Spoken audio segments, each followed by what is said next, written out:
The wind from the northern steppes crawled across the mountains and down into the valleys of the new empire, carrying dust and whispers of conquest. In the heart of this vast and trembling land stood a man who believed himself chosen by heaven to rule forever.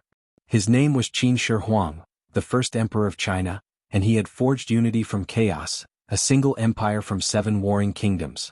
Yet beneath the armor of triumph, there lived a man consumed not by hunger for power, but by terror of the one enemy no sword could strike, death.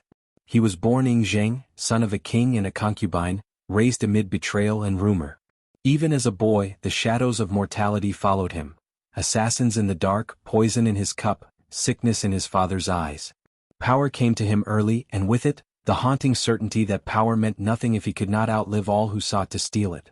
He built walls, raised armies, burned books that questioned his vision. But none of it silenced the whisper that came each night as he lay awake in his vast palace. You too shall fade. The empire he built stretched farther than any before it.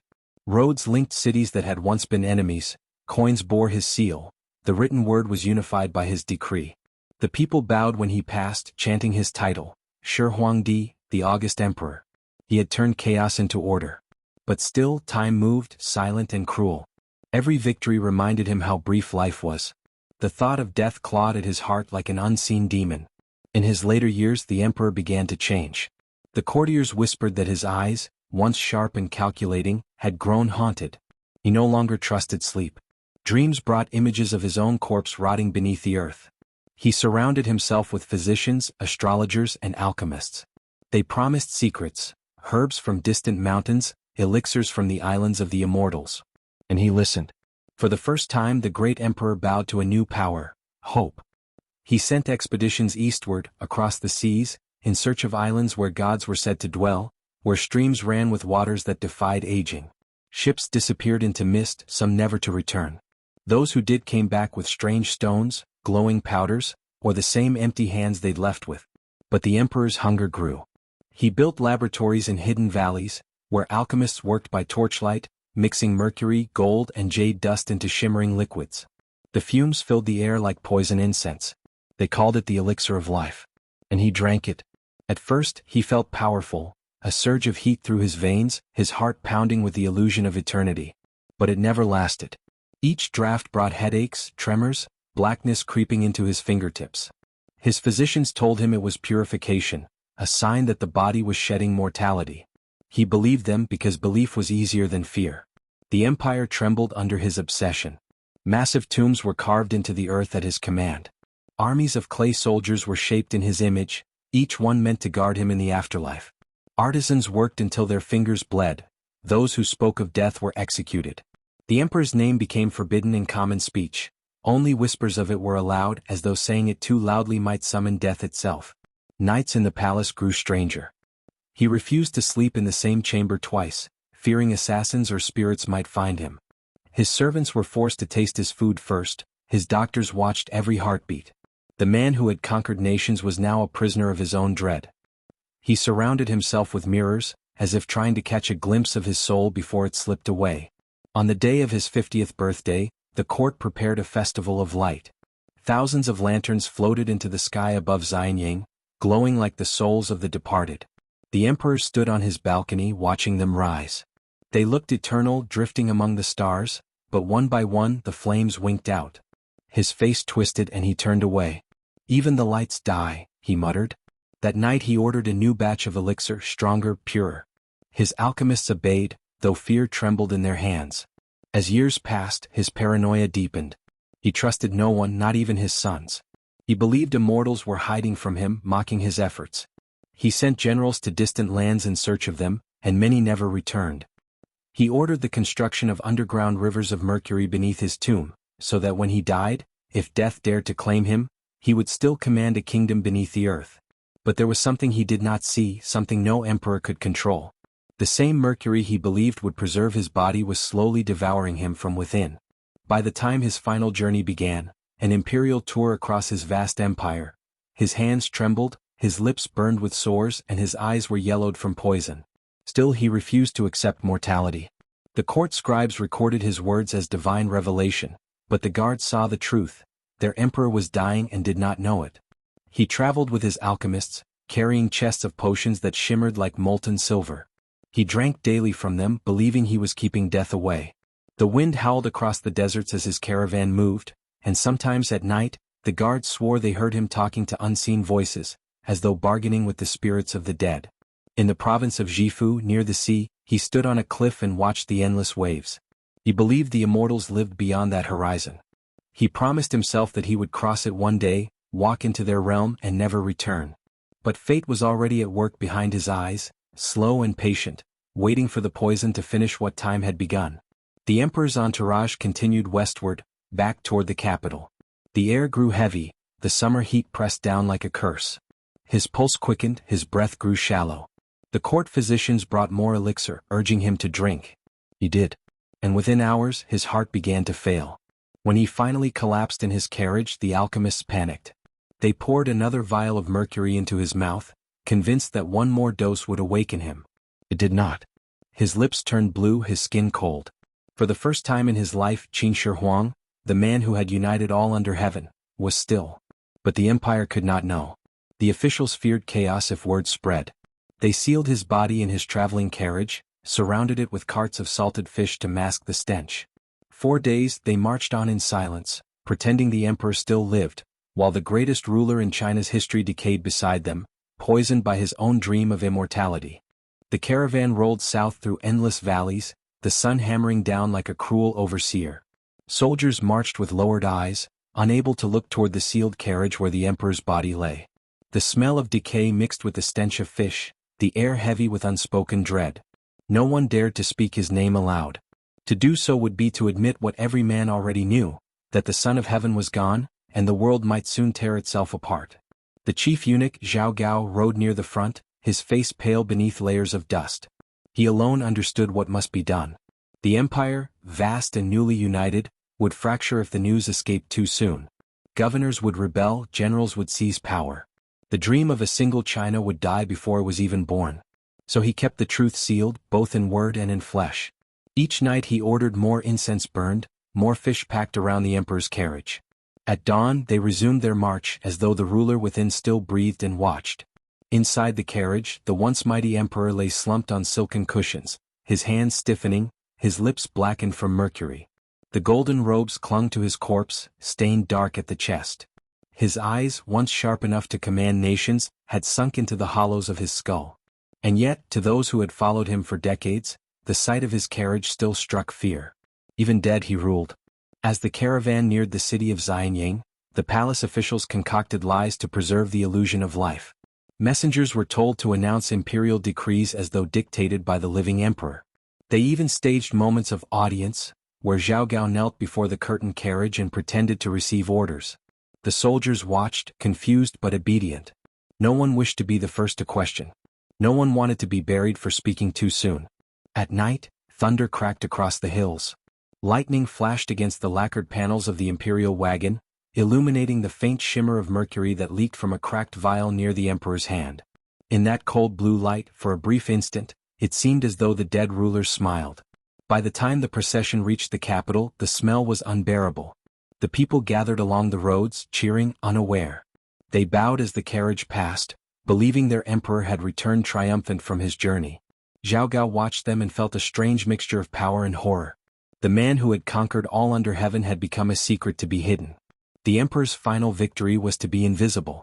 That night, under a shroud of silence, his body was carried to the great tomb he had ordered built decades before. The tomb stretched deep beneath Mount Li, an underground world fashioned to mirror his empire. The artisans who had carved it had long since vanished. Rumor said they were sealed inside when the work was done, entombed to keep the secrets of the afterlife intact. The corridors glowed with rivers of mercury that ran through stone channels, shimmering under lamplight like liquid silver.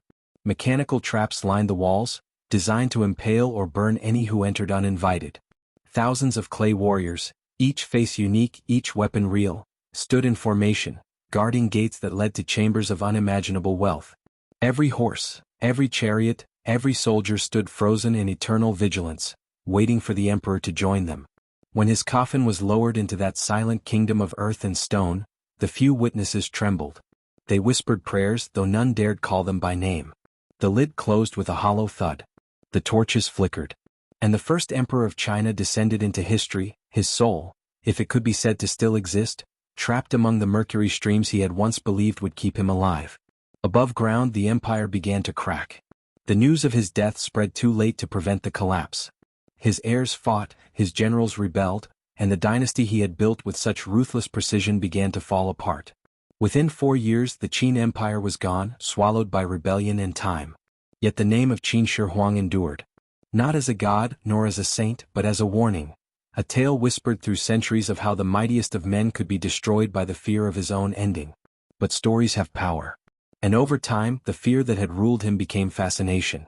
Scholars wrote of his achievements, the unification of writing, the standardization of laws, the great wall that still wound like a serpent across the mountains. They spoke of his ambition as something divine, the mark of destiny. Yet beneath every monument lay the truth no stone could hide. The emperor who had tried to conquer death had been conquered by his own desire. Centuries later, travelers spoke of strange things near Mount Li, birds that would not fly over it, grass that refused to grow. And on nights when the air was still, some claimed they could hear the faint clatter of armor underground, as though the clay soldiers were shifting in their ranks. Others swore the mountain itself breathed, exhaling mercury vapors that shimmered like ghosts in the moonlight. The scholars of later dynasties debated whether Qin Shi Huang had been mad or visionary.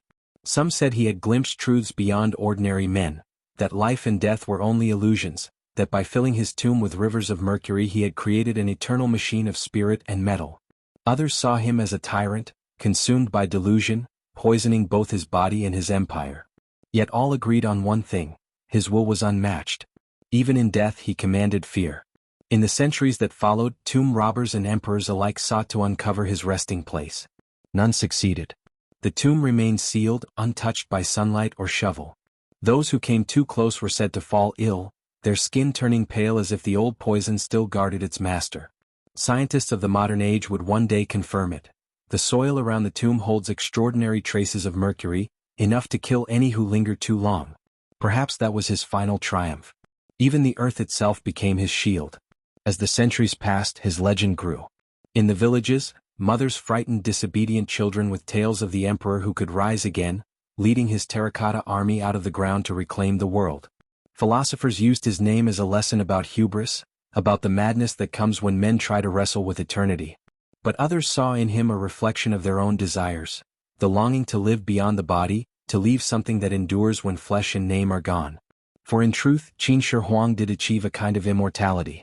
His bones turned to dust, but his story survived. Every stone soldier standing guard in that buried world still bears his mark. Every wall, every coin, every character written in the unified script he decreed still carries a whisper of his voice. Time, it seems, could not erase him after all. Imagine him now, entombed beneath the mountain, surrounded by his silent army. The mercury rivers flow, shimmering in the dark. The air is heavy, still, eternal. Perhaps, in some impossible way, his spirit lingers, watching centuries roll by like clouds. Perhaps he has finally found peace. Or perhaps, even in death, he still listens for the sound of approaching footsteps, still fears that death, having been cheated once, might yet come again. And above that buried empire, the modern world continues. Trains rumble across the land that was once his domain. Tourists stand at the edge of excavation sites, staring down at ranks of clay soldiers who have not moved in 2,000 years. The wind that brushes their faces carries dust from the same mountains he once gazed upon. The same dust that filled his lungs, the same dust that settled on his golden tomb. The archaeologists dig carefully, layer by layer, their tools scraping through soil and silence. Every shard they uncover is a fragment of his dream, a weapon forged for eternity, a face molded to guard a dead man's fear. Some of the statues still gleam faintly, the paint preserved by darkness, their eyes eerily lifelike. When a lamp flickers across them, it's easy to imagine that they are watching, waiting for the command that has not come. At night, when the site is empty and the guards stand alone under the pale glow of floodlights, they sometimes feel it, a presence heavy and patient. A whisper through the air, almost like breath. And though they laugh it off in daylight, every one of them avoids looking too long into the shadows of the pit. Because deep beneath, where the emperor lies, time has not ended.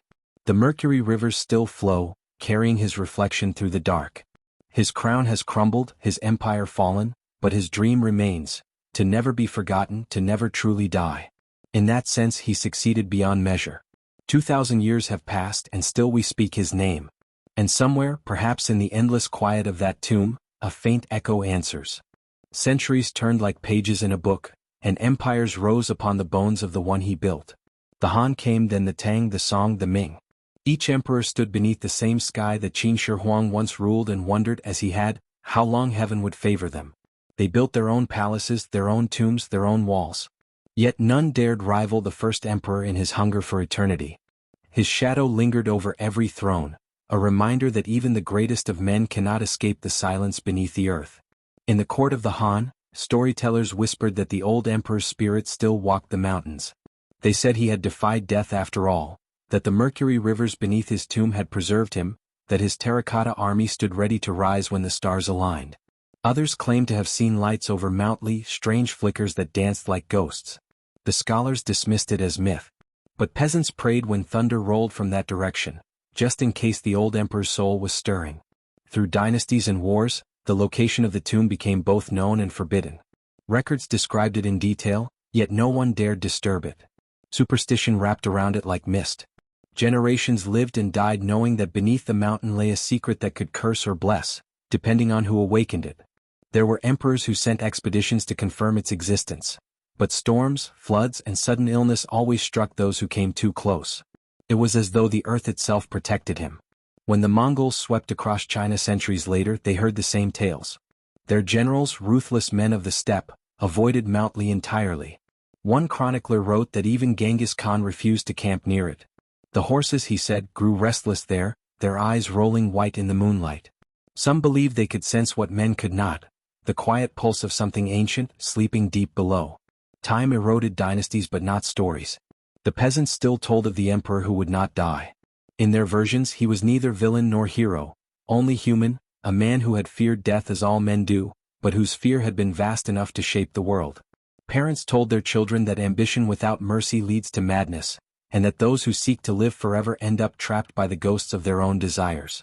Then came the modern age, machines, trains, factories, revolutions. The old gods were forgotten, and science became the new oracle. Yet even in this age of reason, the shadow of the first emperor stirred again. In the spring of 1974, a group of farmers digging a well near the village of Xiang struck something hard, something that did not belong to the earth. When they brushed away the soil, a face stared back at them. Terracotta. Cold. Lifeless. But so real it seemed ready to breathe. Word spread like fire. Archaeologists arrived, and within weeks, the ground began to reveal an empire frozen in time. Soldiers stood in ranks stretching beyond sight, each one carved with painstaking detail. Some wore the faint traces of paint that had once made them lifelike. Horses, chariots, and officers filled chamber after chamber. It was as if the emperor's army had been waiting for a command that had taken 2,000 years to come. The world was stunned. The myth had been real all along. The Terracotta Army was not a legend. It was a message from a man who refused to be forgotten. Scientists soon realized the scale of it. More than 8,000 soldiers, hundreds of horses, dozens of chariots. And that was only what they had uncovered. The main tomb, the resting place of Qin Shi Huang himself, remained sealed. The ancient texts had warned of rivers of mercury flowing around the coffin, of traps designed to kill intruders. Modern surveys confirmed unusually high levels of mercury in the soil. The old stories, it seemed, had been telling the truth. Even after 2 millennia, his poison still guarded him. Reporters wrote of China's sleeping emperor. Television crews filmed the excavation pits where silent soldiers stared up at the sky for the first time since before Christ. But among the archaeologists there was unease. Some swore the air in the chambers grew heavier at night. Tools went missing. Lamps flickered for no reason. A few workers claimed to hear footsteps echoing long after everyone had gone. The superstitious said the emperor was watching. His spirit stirred by the disturbance, curious about who dared trespass in his eternal court. In the laboratories, scientists examined the statues. Each had a unique face. No two were alike. Some smiled faintly, others frowned or scowled, their expressions frozen mid-thought. It was as though the craftsman had captured not just features, but fragments of souls. The realization was unsettling. It meant thousands of real people might have been used as models. Soldiers, prisoners, workers, immortalized in clay, bound forever to serve a master who no longer breathed. The discovery reignited fascination around the world. Scholars revisited his story, filmmakers retold his rise and fall. Historians debated whether he was tyrant or visionary. But beneath every discussion lay the same fascination that had haunted humanity since the dawn of time, the dream of immortality. For all our progress, all our science, the desire remained unchanged. To live beyond the body. To cheat death. And so, in a strange way, Qin Shi Huang's quest never ended, it simply evolved. Where he had sought elixirs from alchemists, modern rulers and billionaires now turned to medicine, gene therapy, nanotechnology. Laboratories replaced temples. Scientists replaced priests. The methods changed, but the motive did not. Somewhere, in the sterile glow of a modern lab, a man might lift a vial of shimmering fluid and whisper the same words the first emperor once believed. This will make me live forever. If the emperor could see them now, the men of the future chasing the same illusion, perhaps he would laugh. Or perhaps he would pity them. For he knew better than anyone that immortality is not found in the body, but in the memory of those who come after. Yet that too he did not choose freely. His immortality was born of fear, not peace. In one of the excavation chambers, a clay general stands apart from the others, his head tilted slightly downward. His expression is solemn, almost mournful. Tourists walk past, cameras flashing, but few notice how human he looks. As the years pass, the colors fade, the details crumble. Even the immortal clay begins to die. Nothing, it seems, can truly last. Still, the story endures. The emperor's tomb remains sealed, untouched. Scientists debate whether to open it. Some argue that inside lie treasures beyond imagination. Scrolls, technology, artifacts that could rewrite history. Others warn that opening it would destroy everything within, that the delicate balance preserved for millennia would collapse in an instant. The government remains cautious. The tomb sleeps on. Sometimes, when storms roll across Shaanxi province and lightning strikes the hills, villagers say the ground hums faintly, as if something vast shifts beneath the soil. They say the rivers of mercury glow faintly in the dark, a liquid mirror reflecting a face no living man has seen in 2,000 years. They say the first emperor still dreams, his soul wandering through the caverns of his creation, counting the years until he can rise again. But perhaps the truth is simpler. Perhaps he has become one with the thing he feared most. Perhaps death, patient and eternal, welcomed him not as an enemy, but as an old companion who had waited too long. In the end, Qin Shi Huang achieved what no other mortal could. He united a nation that still bears his name, China, from Qin. His walls, his roads, his laws became the bones of a civilization. And his legend, terrible, magnificent, unending, still lives wherever people speak of power, ambition, and the price of defying time. If you listen closely, his story is not just ancient history. It is a mirror. Every man who looks into it sees his own reflection. The same fear, the same hunger, the same illusion that life can be stretched beyond its natural end. We build our monuments of steel and glass, we fill them with lights that burn through the night, and we tell ourselves that progress has freed us from mortality. But the whisper that haunted Qin Shi Huang still echoes, "You too shall fade." And perhaps that is the true immortality of the first emperor. Not his tomb, nor his army, nor the rivers of mercury that shine in the dark, but the idea that will never die. The idea that somewhere, somehow, someone might escape the silence that waits for us all. He was the first to believe he could outrun death. He will not be the last. And as the centuries pass and humanity edges ever closer to its own elixir of life, when men trade flesh for code, when minds flicker inside machines, the emperor's ghost will still be there, watching from beneath the mountain, smiling that same faint, knowing smile. Because he was the beginning of it all, the first dreamer of the impossible, the first architect of forever. And forever, in the end, belongs to no one. The years move like water, soft yet unstoppable, eroding even mountains. 2,000 more have passed since the emperor's last breath, and the world has remade itself 1,000 times. Yet still, beneath Mount Li, the old silence holds. The tomb endures, untouched, unseen, and alive with the quiet hum of eternity. Above it, a new China rises. Cities that glitter like constellations, highways cutting across the land he once united by sword. The empire of his dream is now an empire of light. And still, in that light, his shadow lingers. On some nights, when the air over Xi'an turns thick and the smog catches the glow of the city, it seems as though the sky itself burns with the reflection of a hidden fire. From far above, one might mistake it for the work of men. But deep below, in that ancient vault, the rivers of mercury still flow, glimmering in darkness like molten stars. The first emperor sleeps surrounded by 1,000 silent warriors, their clay eyes unblinking, waiting for orders that will never come. Yet what if, in some forgotten corner of the mind, consciousness never ends? What if his final dream never faded? In that dream, perhaps he still walks the corridors of his underground palace. The air tastes of metal, the walls drip with liquid silver. He runs his fingers along the cold stone, hearing the distant march of his terracotta legions.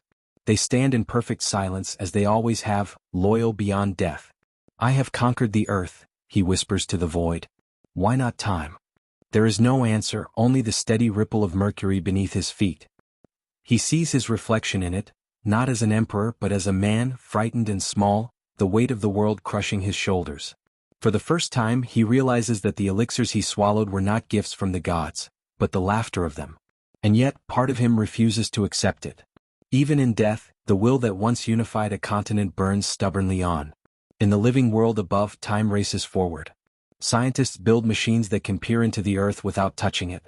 Their instruments send whispers of discovery through cables and screens, faint outlines of chambers yet unopened, patterns that suggest the presence of impossible things. They know that beneath their feet lies a secret the ancient world could barely imagine. But still they hesitate, because some secrets even now feel sacred. And perhaps on some level they fear him. In sterile laboratories thousands of miles away, another kind of alchemy unfolds. Men and women in white coats mix chemicals, alter DNA, design cells that can live longer, heal faster. They too whisper of immortality, not in temples but in laboratories, not with mercury but with code. Their language is modern, but their dream is ancient. Somewhere in the glow of a computer screen, in the hum of machines that map the human genome, the same hunger flickers, the desire to conquer time. If Qin Shi Huang could stand among them now, he would recognize the look in their eyes. The same defiance. The same illusion. He would smile, faintly, the way he might have when his alchemists promised him eternal life. He would see that the world has not changed as much as it thinks. The tools are new but the fear is old.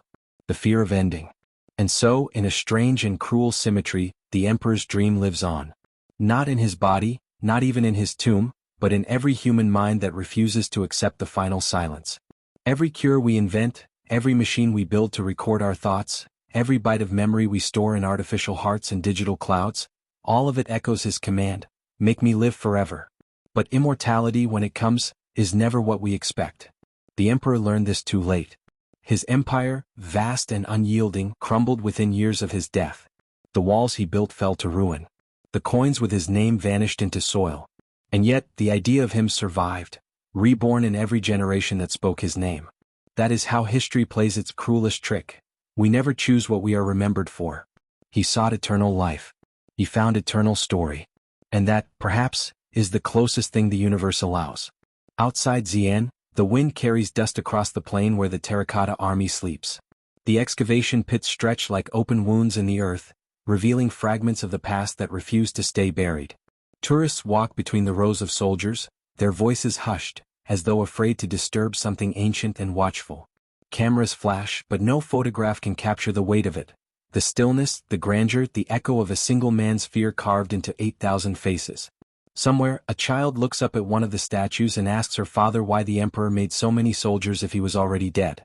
The father hesitates, then says softly, because he was afraid. Afraid. That single word lingers in the air like a ghost. The girl stares at the warrior's unblinking eyes. For a moment she thinks she sees them move. As dusk falls, the tourists leave, the floodlights flicker on, and the clay soldiers stand again in silence. In that silence lies a story greater than conquest, greater than ambition. It is the story of humanity itself, the endless struggle against the inevitable. For every empire that rises believes it will never fall, and every man who loves life believes he will somehow outlive it. But time is a patient hunter. It does not chase, it waits. And when it comes, it does not roar like war. It whispers. Far above the buried tomb, the stars shimmer through the night haze. Each one burns with a light that left its source millions of years ago, traveling across darkness to reach the eyes of those who no longer believe in gods. The stars, too, are immortal in their own way, burning, dying, and yet living on through their light. If the emperor could see them now, he might finally understand. Immortality was never about escaping death. It was about becoming part of something that endures. 1,000 years from now, when today's cities are dust and today's empires forgotten, his tomb will still lie beneath the mountain. The rivers of mercury will still flow. The clay soldiers will still stand guard. The same story will still be told, in whispers, in books, in screens not yet invented, of the man who tried to live forever and found eternity in legend instead. Perhaps that is why the air above Mountley feels different. Not cursed. Not haunted. Just eternal. And so the tale ends where it began, with a man standing before the unknown. He was born in fear, ruled in fire, and died in pursuit of a dream that could not be captured. Yet in failing he succeeded. For death, in all its quiet mercy, gave him what his alchemists could not, the immortality of memory. His empire turned to dust, but his story became the very dust that covers the world he once ruled. If you stand on the plains outside Xi'an tonight and listen closely, you might hear it, the faint sound of marching beneath the earth. Not the echo of war but the pulse of history. The Emperor's army still keeping watch. The Emperor's spirit, still wandering between life and myth. And if the wind carries his whisper to your ear, you might hear the truth he never spoke aloud. I feared death so much that I built a world to escape it. And in doing so, I built eternity. The whisper fades. The night returns to silence. Somewhere far below, in the heart of a tomb untouched by time, mercury ripples across the floor like a mirror. For an instant, a face appears upon its surface, ancient, proud, and unyielding. Then it breaks, dissolving into darkness. Above, the stars keep burning. And the first emperor who once sought to live forever, does. Not in body, but in story. Forever.